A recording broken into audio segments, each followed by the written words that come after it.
Жеке Ақтоқым туған күнін құттықтай жүрсейші. Күшті өлең шығарып жіберші. Жансаяның қасында отырып. Жеке. Жансаяның қасында отырып күшті өлең құттықтай өтіп жүрсейші. Ақтолқын деген сіңілсің туған күні. Ақтолқын айдай болған ана бір жігіт сияқты басшысы.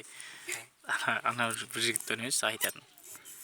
Кім атын кім десе Бағдәулет, Бағдай болған Бағдәулет, анасының құрсағынан алтын құрсақ анадан тігіп шыққан Бағдәулет дейтін да не бір. Жұмақ өлең шығарып тезі шығарып ше. Құттықта жүрейін. Дайындалып жүр. Дайындалып шығарып. Өлең шығарып жүр. Сен біздің ауылда не біледі ғой бәрі. Танымалмын. Жоқ, ана сен өлеңдеріңді ше менің өзімнің класстастарым. Инстаграмда белгілеп салып қояды. Сені белгілеп өтті.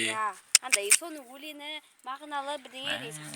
Сосын енді сен біледі ғой, Ақтоқым шамалы мақтанып қалсын да, маған деген осыны деген не шығарып берді деп.